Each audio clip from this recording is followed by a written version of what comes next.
So ఇంతవరకు మనం first unit నేర్చుకున్నాం. ఎవరైనా ఫస్ట్ యూనిట్ చదవకపోతే మన ఛానల్‌లో ఉంది, చెక్ చేయండి. రెండో యూనిట్ చూద్దాం నాన్న. రెండో యూనిట్ బేస్ మొత్తం కూడా ఇంటర్నెట్‌ని బేస్ చేసి ఉంటది. మీ అందరికీ తెలుసు ఇంటర్నెట్ 2G, 3G, 4G, 5Gకి వచ్చేసాం మనం ఇప్పుడు.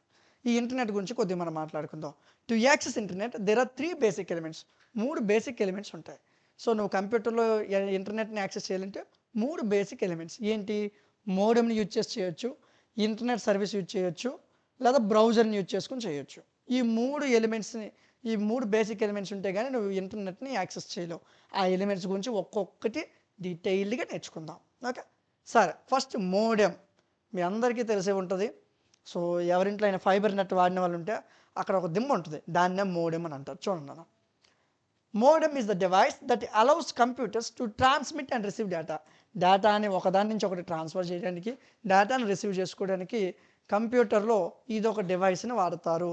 ఇది కంప్యూటర్కి ఇంటర్నెట్ని ప్రొవైడ్ చేస్తుంది. దానికి సంబంధించిన పిక్చర్స్ మీకు అర్థం అవడానికి పిక్చర్స్ని చూపించడం జరిగింది. Next, so ISP internet service provider. So ఇదొక కంపెనీ. ఇది ఇంటర్నెట్ యాక్సెస్ని మనకి ప్రొవైడ్ చేస్తుంది. సో ఎలాగా అంటే, ఇప్పుడు మన ఫోన్కి మనం సిమ్ వేసుకుంటున్నామా, మన ఫోన్కి ఏం చేస్తున్నాం, సిమ్ వేసుకుంటున్నాం. సిమ్ వేసుకుంటే డేటా ఆన్ చేస్తే డేటా వస్తుంది. సేమ్ అదే విధంగా కొంతమంది ఫైబర్ నెట్ వాడతారు, కొంతమంది ఈ విధంగా చిన్న డివైసెస్ ఉంటాయి, డివైసెస్ని వాడతారు. వీటన్నిటిని ఇంటర్నెట్ సర్వీస్ ప్రొవైడర్స్ అని అంటారు. సో ఇది మనకి ఇంటర్నెట్ యాక్సెస్ అనేది వస్తుంది దీనివల్ల అని చెప్తూ వచ్చాడు. నెక్స్ట్, బ్రౌజర్ గురించి మాట్లాడదాం.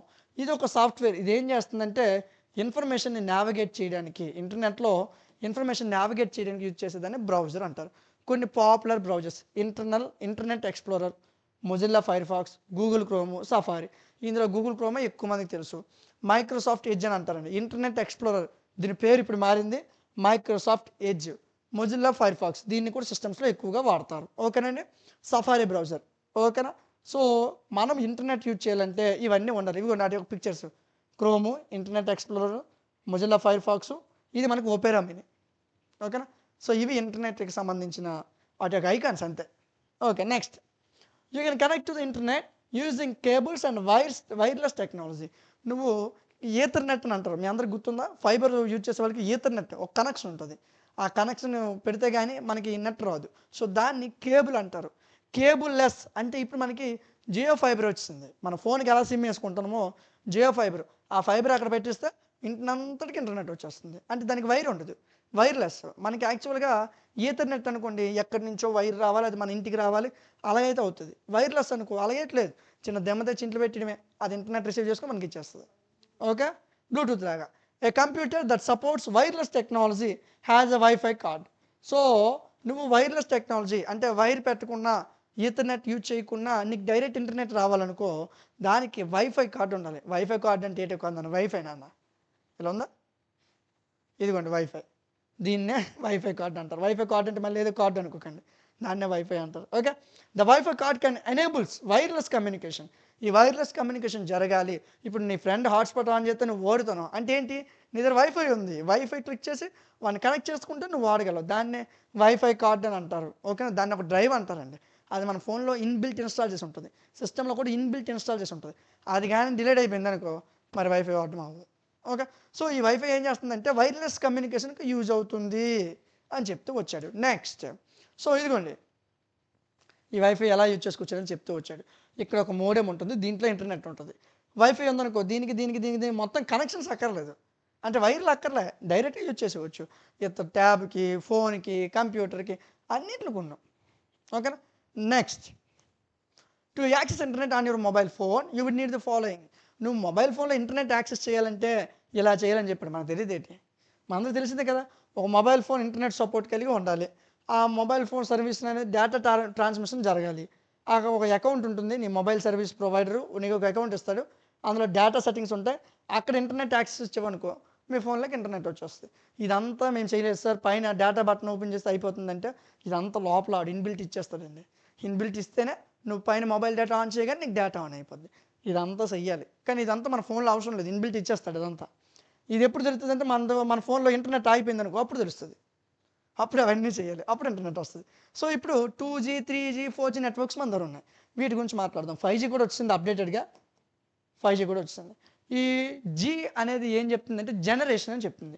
2G second generation, 3G third generation, 4G fourth generation, 5G fifth generation. మనందరం ఇప్పుడు 5G కాలంలో ఉన్నాం. ఓకే, ఓ సరే. A higher number before the G means more power to the send out and receive more information and అంత అక్కర్లేదు. 2, 3, 4, 5 ఉన్నాయి కదా, ఆ ముందు నెంబర్లు ఏంటి చెప్తున్నాయి అంటే దాని యొక్క స్పీడ్ని, దాని యొక్క క్యాపబిలిటీని చెప్తున్నాయి అని చెప్పి వచ్చాడు. దాని యొక్క హయ్యర్ ఎఫిషియన్సీని చూపిస్తుంది అని చెప్పాడు. అంతే దానికి సంబంధించిన పిక్చర్. 2G కొద్దిగా నడిచావు, 1G నడిచావు, 2G పరిగెట్టావు, 3G running, 4G sprint వేసావు, 5G అసలు కనిపించట్లే, బైక్ మీద వెళ్ళిపోతాను, అంత స్పీడ్గా ఉంటుంది ఇంటర్నెట్. సో దానికి సంబంధించిన ఒక చిన్న పిక్చర్ మీకు అర్థమవడం కోసం పిక్చర్ రూపంలో చూపించడం జరిగింది. అంతేనండి. సో ఏముంది ఇంటర్నెట్ గురించి మీ అందరికీ తెలిసింది, ఇదేం కొత్త ఏం కాదు, మీ అందరికీ తెలిసింది ఇంటర్నెట్ గురించి. Okay, next www. మనకు ఆ www అక్కర్లే, డైరెక్ట్గా ఏది కావాలంటే సెర్చ్ చేసేస్తాం ఎవరి గురించి కావాలంటే. కాకపోతే అవన్నీ రావాలంటే వాటి ముందు www అని ఉండాలి. www అంటే అందరికీ తెలుసు, వరల్డ్ వైడ్ వెబ్ అంటే ప్రపంచం మొత్తం ఉన్న వెబ్ అని అర్థం. అంతే. ఓకే, సో దీంట్లో ఉన్న కొన్ని కాంపోనెంట్స్ గురించి మనం మాట్లాడుకుందాం. www అంటే వరల్డ్ వైడ్ వెబ్, అదే చెప్పాడు. So the web is a subset of the internet and not its synonym. So internet యొక్క సబ్సెట్నే వెబ్ అని అంటారు, ఇది సినోనేమ్ కాదు అని అన్నాడు. ఓకే, ఈ వెబ్లో చాలా పేజెస్ ఉంటాయి. Web browser, telnet, FTP, internet gaming, internet relay, ఇలాంటివన్నీ కూడా ఉంటాయి. ఈమెయిల్, ఇవన్నీ కూడా ఇంటర్నెట్లో ఒక పార్టే. కానీ www అనేది ఇంటర్నెట్లో పార్ట్ కాదు. Next the hyper text transfer protocol. ఇది మీకు తెలియాలంటే www అని కొట్టేటప్పుడు దాని పైన ఇంకోటి వస్తుంది, HTTP. ఇలా కాకుండా ఇలాగ మీకు గుర్తుంటుంటుంది, HTTP / ఇలాగ ఉంటుంది, గుర్తుందా? HTTP అంటే హైపర్ టెక్స్ట్ ట్రాన్స్ఫర్ ప్రోటోకాల్. ఇది వెబ్ పేజెస్ని కంప్యూటర్లో ట్రాన్స్ఫర్ చేయడం కోసం వాడతారు. విత్ హైపర్ టెక్స్ట్ ఒక వర్డ్ కానీ ఒక ఫ్రేజ్ కానీ ఒక లింక్ని కనెక్ట్ అయి ఉంటుంది అనదర్ వెబ్సైట్తో. సో ఇప్పుడు మన వెబ్సైట్ మీకు ఓపెన్ అవ్వాలంటే HTTPS అనే ఒక లింక్ అనేది ఉంటుందండి దానికి. సో దాని గురించి మాట్లాడాడు. దానికి సంబంధించిన ఒక చిన్న పిక్చర్ ఈజీగా అర్థం అవడానికి. ఈ మొత్తం ఇంటర్నెట్ మొత్తంలో నీకు కావాలంటే HTTP అని సెర్చ్ చేశాక www.dmtlogics.com అని సెర్చ్ చేయాలి మన వెబ్సైట్ రావాలంటే. నెక్స్ట్ మాట్లాడుకుందాం నాన్న, components of world wide web. ఇందులో ఉన్న కొన్ని కాంపోనెంట్స్ గురించి మనం మాట్లాడదాం. దానికి సంబంధించిన పిక్చర్ని ఇక్కడ మీకు ఇవ్వడం జరిగింది. సో ఇవన్నీ ఏంటనేది మనం ఇక్కడ మాట్లాడదామండి. ఒక వెబ్ సర్వర్ అనేది is a system that delivers content or services to end user over the internet. ఇంటర్నెట్ని యూజ్ చేసుకుని ఒక వెబ్ సర్వర్, ఇప్పుడు నీకు మన యాపే యూజ్ అవ్వాలి, యాప్లో నువ్వు కోర్స్ చూస్తున్నావంటే అంత ఈజీ కాదు, వెనక ఒక సర్వర్ పనిచేస్తుంది. ఆ సర్వర్ ఏం చేస్తుందంటే నువ్వు కొన్ని కంటెంట్ నీకు చూపిస్తుంది. సో చూపిస్తుంది ఎవరైతే ఎండ్ యూజర్, అంటే నువ్వేనన్నా ఎండ్ యూజర్.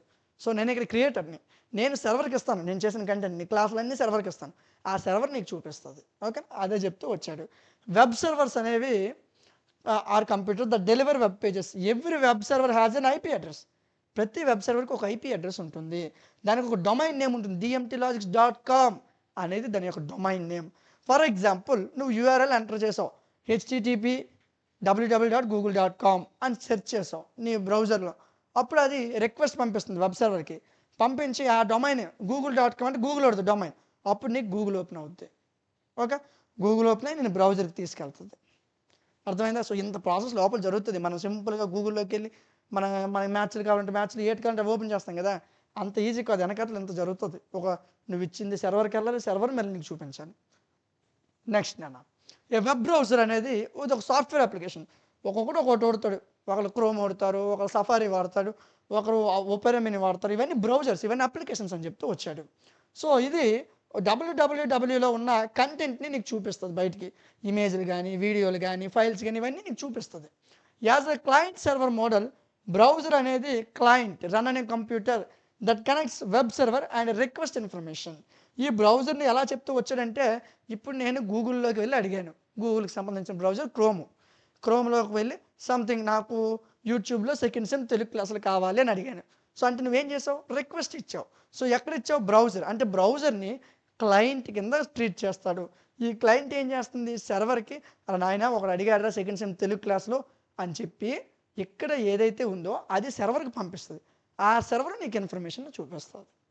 నెక్స్ట్ ఆ సర్వర్ ఏం చేస్తుంది, ఇన్ఫర్మేషన్ని నీకు చూపించి నీ వెబ్ బ్రౌజర్ మీద నీకు కావాల్సిన రిజల్ట్ అనేది కనిపిస్తుంది. సెకండ్ సెమ్ తెలుగు క్లాస్లని కొట్టావు. సో నువ్వు కొట్టినంటే నీకు క్లాస్ వచ్చేస్తుందంటే అంత వేగం కాదు. నువ్వు కొట్టిన తర్వాత అది వెబ్ సర్వర్కి వెళ్ళాలి, సర్వర్ లోడ్ అయ్యి నీకు రావాలి, క్లాసులు ఎక్కడన్నా చూపించాలి.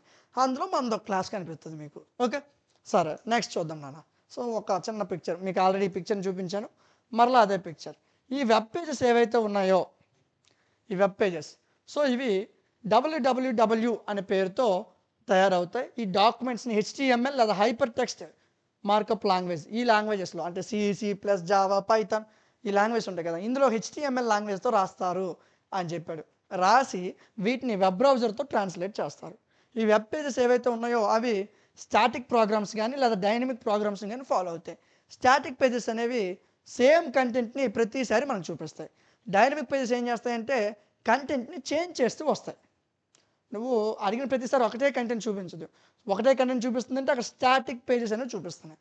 లేదు కంటెంట్ మారుతుంది, అప్పుడు డైనమిక్ పేజెస్ నీకు చూపిస్తున్నట్టు. These pages are typical written in PHP language కానీ లేదా ASP లాంగ్వేజ్, JSP లాంగ్వేజ్, ఈ లాంగ్వేజ్లో రాశారు. పైథాన్ ఇవే కాదు లాంగ్వేజ్లు, ఇవి కూడా languages. Okay, A website is a collection of pages. కొన్ని పేజెస్ మొత్తం కలెక్షన్ వెబ్సైట్ అంటారు. దీనికి ఒక HTML డాక్యుమెంట్ అనేది ఉంటుంది అని చెప్తూ వచ్చాడండి. ఈ వెబ్ బ్రౌజర్స్ ఏవైతే ఉన్నాయో ఇవి అప్లికేషన్ ప్రోగ్రామ్స్ ఏం చేస్తాయి, ఇన్ఫర్మేషన్ యాక్సెస్ చేస్తాయి www నుంచి. అంటే ప్రపంచంలో ఉన్న మొత్తం డేటా నుంచి నువ్వు రెడ్ షర్ట్ కావాలన్నావు, రెడ్ షర్ట్లో ఒక 30-40 వస్తాయి గూగుల్లో, అవన్నీ ఎలా చూపిస్తుంది, మొత్తం వరల్డ్లో ఉన్న ఎంతమంది రెడ్ షర్ట్లు అని పెట్టారో ఆ కంటెంట్ మొత్తాన్ని నీ ముందుకు డిస్ప్లే చేస్తుంది. ఏది డిస్ప్లే చేస్తుంది, web browser. So web browser అనేది ఒక అప్లికేషన్. ఇది ఏం చేస్తుంది, ప్రపంచంలో ఇన్ఫర్మేషన్ మొత్తాన్ని నీకు డిస్ప్లే చేస్తుంది. The general features offered by the web browser include download. ఈ వెబ్ బ్రౌజర్స్లో క్రోమ్లో నీకు ఏదైనా ఒక వీడియో కావాలి డౌన్లోడ్ చేసుకుంటున్నావు అంటే కొన్ని ఫీచర్స్ అని చెప్పాడు. డౌన్లోడ్ కానీ బుక్ మార్క్స్, నీకు ఒక పేజ్ బాగా యూజ్ అవుతుంది, ఐటీకి ఆ పేజ్ నువ్వు యూజ్ చేయాల్సి ఉంటుంది, ఐటీకి ఆ వెబ్సైట్ నువ్వు యూజ్ చేసుకోవాల్సి ఉంటుంది. ఆ వెబ్సైట్ని నువ్వు బుక్ మార్క్ చేసుకుంటావు, ప్రతిసారి ఆ వెబ్సైట్ పైనే ఉంటుంది, దాన్ని క్లిక్ చేస్తే డైరెక్ట్ వెబ్సైట్కి వెళ్ళిపోతావు. బుక్ మార్క్స్ కానీ పాస్వర్డ్ మేనేజ్మెంట్ కానీ, ఇప్పుడు మీ అందరికి ఫోన్లో పాస్వర్డ్ మేనేజ్మెంట్ ఉంటుంది. నువ్వు కొత్త నీ మెయిల్ పాస్వర్డ్ మర్చిపోయావు అనుకో, నీ మెయిల్ దగ్గర ఆ పాస్వర్డ్ అక్కడే ఉంటుంది. సో దాన్ని పాస్వర్డ్ మేనేజర్ అంటారు. ఇలా కొత్త కొత్త ఫీచర్స్ ఉన్నాయి అని చెప్పాడు. కొన్ని ఫంక్షన్స్ కూడా చూపిస్తుంది. Search engine, tool bars, tabbed browsing, advertisement filtering, ఇలాంటి కీస్, పాపప్, బ్లాకింగ్, ఈ ఫీచర్స్ అన్నీ కూడా వెబ్ బ్రౌజర్స్లో కనిపిస్తాయి. వింతేనన్నా www వరల్డ్ వైడ్ వెబ్ గురించి కొద్దిగా మాట్లాడాం, దాంతో సంబంధించిన కొన్ని బ్రౌజర్స్ గురించి మనం మాట్లాడుతూ వచ్చాం అంతే. సో సింపుల్గా ఇంటర్నెట్ మీద ఒక ఐడియా ఉంటే ఈజీగా మీరు రాసి వచ్చండి. సో ఇవి టాప్ 2 ఇంపార్టెంట్ క్వశ్చన్స్ అండి రెండో యూనిట్లో. రెండో యూనిట్లో మూడో క్వశ్చన్ సెర్చ్ ఇంజిన్ గురించి క్వశ్చన్ అడుగుతాడు. సెర్చ్ ఇంజిన్ అంటే ఏంటి, నువ్వు గూగుల్లో సెర్చ్ చేస్తావు, యాహూలో సెర్చ్ చేస్తావు, MSNలో సెర్చ్ చేస్తావు, ఇవన్నీ సెర్చ్ ఇంజిన్స్ అండి. మన గూగుల్ మాత్రమే తెలుసు, మిగతా మనకు తెలియవు. మన ముందున్న వాళ్ళు 90s ఉండేవాళ్ళు, వాళ్ళకి యాహూ బాగా తెలుసు. అప్పట్లో యాహూ అనేది ఫేమస్. గూగుల్ ఎలా బ్రౌజర్ వాడతాం, యాహూ బ్రౌజర్ ఉంది, MSN బ్రౌజర్ కూడా ఉంది. ఈ సెర్చ్ ఇంజిన్స్ గురించి మాట్లాడదాం. ఇవి ఏం చేస్తాయంటే ఇవి కొన్ని వెబ్సైట్స్, ఇందులో కొంత ఇన్ఫర్మేషన్ ఉంటుంది, నీకు ఏదైతే తెలీదో దానికి సంబంధించిన కొంత ఇన్ఫర్మేషన్ని ఈ వెబ్సైట్ మనకు చూపిస్తుంది. నువ్వు బాగా యూజ్ చేసే సెర్చ్ ఇంజిన్స్ ఏంటంటే గూగుల్, యాహూ, MSN. గూగుల్ అనేది బాగా పాపులర్ అయిన సెర్చ్ ఇంజిన్. దీన్ని ఇవి ఎలక్ట్రానిక్ డివైసెస్ని యూజ్ చేసుకుంటాయి, అంటే రోబోట్లు, స్పైడర్ని యూజ్ చేసుకుని ఈ వెబ్ బ్రౌజర్లో మనం అడిగిన ప్రతి కంటెంట్ని డిస్ప్లే చేస్తాయి. నెక్స్ట్, సో ఇవి ఇంటర్నెట్ గుండా మొత్తం పనిచేస్తాయి. నువ్వు ఏదైతే wwwలో నువ్వు అడిగిన ఇన్ఫర్మేషన్ ఏదైతే ఉందో దానికోసం ఇది మొత్తం సెర్చ్ చేసి ఆ ఇన్ఫర్మేషన్ నువ్వు చూపిస్తుంది. గూగుల్లో నువ్వు రెడ్ షర్ట్ అని అడిగావు, రెడ్ షర్ట్లు ఎక్కడెక్కడ ఉన్నాయి అవన్నీ సెర్చ్ చేసి నీ ముందుకు చూపిస్తుంది. అది దేని యొక్క పని, సెర్చ్ ఇంజిన్ పని. ఓకే, అదే చెప్పాడు. టైప్స్ ఆఫ్ సెర్చ్ ఇంజిన్స్, ఇందులో రకాలు ఉన్నాయి. So meta SE employees more than 1 individual SES to find your keywords. Google, Bingo ఇవి SE సెర్చ్ ఇంజిన్కి సంబంధించిన 2 ఎగ్జాంపుల్స్ అని చెప్పాడు. So the directory uses a directory of a website that are manually examined and categorized as per the information they contain. వాళ్ళ దగ్గర ఉన్న information బట్టి ఈ search engines అన్నిటిని కూడా మనం డివైడ్ చేయొచ్చు అని చెప్తూ వచ్చాడు. Okay, using a search engine ఎలా యూజ్ చేస్తావు. So search engines are tools use to find information on the internet. ఇంటర్నెట్లో నీకు ఏ ఇన్ఫర్మేషన్ కావాలో ఆ ఇన్ఫర్మేషన్ కోసం యూజ్ చేసే ఒక టూల్నే సెర్చ్ ఇంజిన్ అంటారు. ఇది మీకు తెలిసిందే పదే ఆల్రెడీ మాట్లాడిన దానికోసం పదే మాట్లాడుతున్నాం అంతే. Search engines are similar to web pages లానే ఉంటాయి సెర్చ్ ఇంజిన్స్ కూడా, కాకపోతే వెబ్ బ్రౌజర్ని ఓపెన్ చేయడానికి కోసం యూజ్ అవుతాయి ఈ సెర్చ్ ఇంజిన్స్. సో ఇప్పుడు నువ్వు గూగుల్లోకి వెళ్ళి dm.com అనేది ఒక వెబ్ బ్రౌజర్, సారీ అది ఒక వెబ్సైట్. అది యూజ్ చేయాలంటే నువ్వేం చేయాలి, సెర్చ్ ఇంజిన్లోకి వెళ్ళి నువ్వు ఇన్ఫర్మేషన్ ఇవ్వాలి. ఆ ఇన్ఫర్మేషన్ ఎక్కడ ఇస్తున్నావు, సెర్చ్ ఇంజిన్, దాన్ని సెర్చ్ ఇంజిన్ అంటారు. నీకు కావాల్సింది వెబ్ పేజ్. యూజువల్లీ నువ్వు ఏదైతే సెర్చ్ చేస్తావో ఆ వర్డ్ బట్టి కానీ, ఆ కాంబినేషన్స్ బట్టి కానీ, ఆ వర్డ్స్ కానీ, ఆ ఫ్రేజెస్ కానీ, వాటిని కీవర్డ్స్ అంటారు. ఇప్పుడు నువ్వు నా క్లాస్ చూడాలంటే డిగ్రీకి సంబంధించింది అడగాల. 9th క్లాస్ అని కుడితే నేను రాను కదా, 5th క్లాస్ అని కుట్టామనుకో నేను రాను కదా. నువ్వు డిగ్రీ సెకండ్ ఇయర్ లేదా degree second sem digital literacy class కావాలంటే నేను వస్తాను. అంటే నువ్వు అడిగే కీవర్డ్ని బేస్ చేసి నీకు ఇది చూపిస్తుంది. ఏదైతే నువ్వు సెర్చ్ చేస్తున్నావో పేజెస్ కానీ, ఇమేజ్లు కానీ, ఇన్ఫర్మేషన్ కానీ, ఫైల్ కానీ, నువ్వు ఏదైతే అడుగుతున్నావో అదే చూపిస్తుంది సెర్చ్ ఇంజిన్. సో కొన్ని search engines Bingo, Yahoo, Google. ఓకేనా? సో ఇంతేనన్నా, ఇంతకు మించి ఏం లేదురా. What is email? Explain the procedure of registering A web based email account. అసలు ఈమెయిల్ అంటే ఏంటి? ఈమెయిల్ ఇప్పుడు వాడడం మానేశారు అందరూ. ఓకే, సో ఈమెయిల్ అంటే ఎలక్ట్రానిక్ మెయిల్ అని అర్థం. సో ఇది మెసేజెస్ని ఎక్స్చేంజ్ చేయడం కోసం వాడతాం. వాట్సాప్ ఉంది కదా సార్, మెసేజ్లో పెడితే వెళ్ళిపోద్ది, అలా వెళ్దండి. ఈమెయిల్ అనేది అఫీషియల్ పర్పస్లో వాడతారు. Okay, and email contains various sections. ఇందులో చాలా రకాలు ఉంటాయి. Subject field, message area, recipients, ఇవన్నీ ఉంటాయి. సో నువ్వు మెసేజ్ పంపిస్తున్నావు, ఎవరికి పంపిస్తున్నావు? From address, to address, body of the letter. ఇప్పుడు అర్థమైంది ఈజీగా. సో దాన్ని వాడు ఇలా చెప్పాడు. ఇక్కడ నీవు యూజ్ చేయాలంటే నీకు ఒక ఈమెయిల్ అకౌంట్ ఉండాలా. నీ ఇక్కడ ఉన్న జీమెయిల్ అనే యాప్లో ఒక ఈమెయిల్ అకౌంట్ ఉండాలా. ఇక్కడ web based free email service అనేవి జీమెయిల్, యాహూ, హాట్మెయిల్ ఇవన్నీ కూడా ఫ్రీయే. నువ్వు కొత్తగా ఒక ఈమెయిల్ అకౌంట్ని ఓపెన్ చేసుకోవాలా. ఈ మెయిల్ సర్వీసెస్లో జీమెయిల్ కానీ, యాహూ కానీ, హాట్మెయిల్, ఇందులో నువ్వు ఒక మెయిల్, మనకు జీమెయిల్ తప్ప ఇంకేటి తెలియదు. యాహూలో కూడా మెయిల్స్ ఉంటాయి, హాట్మెయిల్ అని కూడా ఉంటుంది. ఈ మెయిల్స్లో నువ్వు ఒక అకౌంట్ క్రియేట్ చేసుకోవాలా. క్రియేట్ చేసాక ఏం చేయాలి, ఎలా క్రియేట్ చేసుకోవాలి? స్టెప్ 1, బ్రౌజర్ని ఓపెన్ చేయాలా. www.gmail.com అని ఓపెన్ చేయాలి. ఓపెన్ చేశాక గో అనే బటన్ వస్తుంది, దాన్ని క్లిక్ చేసి ఎంటర్ చేయాలా. ఆ తర్వాత ఏం చేయాలా, క్రియేట్ అకౌంట్, ఇదిగోండి ఎంటర్ యువర్ మెయిల్ పాస్వర్డ్, అది క్రియేట్ యువర్ అకౌంట్. ఈ క్రియేట్ అకౌంట్ మీద క్లిక్ చేయాలా. అప్పుడు for myself or business అని అడుగుతుంది, మై సెల్ఫ్ అని క్లిక్ చేయాలా. అప్పుడు రిజిస్ట్రేషన్ ఫామ్ వస్తుంది, అక్కడ రిజిస్ట్రేషన్ ఫామ్ని నువ్వు అప్లై చేయాలా. ఇప్పుడు లేదండి, ఒకప్పుడు రిజిస్ట్రేషన్ ఫామ్ ఉంటుంది, ఇప్పుడు రిజిస్ట్రేషన్ ఫామ్ ఎట్లేదు, నీ పేరు, మెయిల్, దాన్ని రిజిస్ట్రేషన్ ఫామ్ అంటారు, అంతే, ఇంకెట్లేదు. ఓకేనా? ఆ తర్వాత నెక్స్ట్ స్టెప్ బటన్ క్లిక్ చేయాలి, నెక్స్ట్ అనే బటన్ క్లిక్ చేయాలా. ఆ తర్వాత నీకు జీమెయిల్ అనేది రెడీ అవుతుంది. కంటిన్యూ మీద క్లిక్ చేయాలా. కంటిన్యూ మీద క్లిక్ చేశాక అంతే అండి, కంటిన్యూ క్లిక్ చేస్తే నీకు మెయిల్ క్రియేట్ అయిపోతుంది. సో కంటిన్యూ చేస్తే నీ మెయిల్ క్రియేట్ అయిపోతుంది. నీ మెయిల్ ఒకసారి జీమెయిల్ దగ్గరికి వెళ్ళి రైట్ సైడ్ టాప్లో ఒక ఐకాన్ ఉంటుంది, అక్కడ క్లిక్ చేస్తే నీ మెయిల్ నీకు కనిపిస్తుంది. మెయిల్ క్రియేట్ చేయడం మీద కూడా కూర్చొని ఉంది. సింపుల్, వీటి కోసం నువ్వు చదవక్కర్లేదు అసలు, ఒకసారి వింటే వచ్చేస్తుంది, అంత ఈజీ యూనిట్స్ అండి. ఓకేనా? సో ఇందులో ఉన్న లాస్ట్ ఇంపార్టెంట్ క్వశ్చన్ అండి, ఒక ఈమెయిల్ మెసేజ్ని నువ్వు ఎలా ప్రింట్ చేయగలవు? సో ఒక సింగిల్ ఈమెయిల్ నువ్వు ప్రింట్ చేయాలంటే మల్టిపుల్ ఈమెయిల్స్ ఉంటాయి ఒకే కన్వర్జెన్స్తో. అప్పుడు నువ్వు అందులో ఒక ఈమెయిల్ నువ్వు ప్రింట్ చేయాలంటే ఫస్ట్ కంప్యూటర్ ఓపెన్ చేయాలా, జీమెయిల్ దగ్గరికి వెళ్ళాలి. అక్కడికి వెళ్ళి నీకు ఏది కావాలో అది, నువ్వు ఏదైతే ప్రింట్కి కావాలో దాన్ని ఓపెన్ చేయి. ఓపెన్ చేసి టాప్ రైట్ సైడ్ పైన అక్కడ క్లిక్ మోర్ అని ఉంటుంది, ఆ క్లిక్ మోర్ మీద క్లిక్ చేయి. క్లిక్ చేస్తే క్లిక్ ప్రింట్ అని ఉంటుంది, అక్కడ క్లిక్ చేస్తే ప్రింటింగ్కి వెళ్ళిపోద్ది, అంతే. ఈమెయిల్ అలా ప్రింట్ చేయాలి కూడా మనకు చెప్తున్నాడండి. వెరీ సింపుల్ అండి. మెయిల్ ఓపెన్ చేస్తావు, నీకు ఏ మెయిల్ కావాలో ఆ మెయిల్ దగ్గరికి వెళ్తావు, రైట్ సైడ్ టాప్లో మోర్ అని ఒక ఆప్షన్ ఉంటుంది, క్లిక్ చేస్తావు, ప్రింట్ అని ఉంటుంది, ప్రింట్ కూడా వస్తావు. లేదనుకుంటే సిస్టమ్ లేదు, Ctrl+P నొక్కితే ప్రింట్కి వెళ్ళిపోద్ది, అంతే, అంతకుమించి ఎక్కువ అవసరం లేదు. నెక్స్ట్ నువ్వు అదే ఈమెయిల్ని రిప్లైతో పాటు ప్రింట్ చేయాలనుకో, అప్పుడు మల్టిపుల్ ఈమెయిల్స్ ఉంటాయి, అవన్నీ కూడా నువ్వు ప్రింట్ చేయాలనుకుంటే, సో ఫస్ట్ కంప్యూటర్ ఓపెన్ చేస్తావు, మెయిల్ దగ్గరికి వెళ్తావు, కన్వర్జేషన్ ఓపెన్ చేస్తావు, కన్వర్జేషన్ మొత్తాన్ని ఓపెన్ చేసి Ctrl+P అని నొక్కుతావు, అప్పుడు నీకు ప్రింట్కి వెళ్ళిపోద్ది. టాప్ రైట్లో ప్రింట్ ఆల్ అని ఉంటుంది, ప్రింట్ ఆల్ మీద క్లిక్ చేస్తే ప్రింట్ అయిపోతుంది, అంతేనండి. ఇది 2 యూనిట్, వెరీ సింపుల్, చాలా ఈజీగా నేర్చుకోవచ్చు. ఓకేనా? మీ ఫ్రెండ్స్కి కూడా ఈ వీడియోని షేర్ చేయండి, వాళ్ళకి యూజ్ అవుతుంది. నెక్స్ట్ క్లాస్లో మనం యూనిట్ 3 నేర్చుకుందాం. Thank you.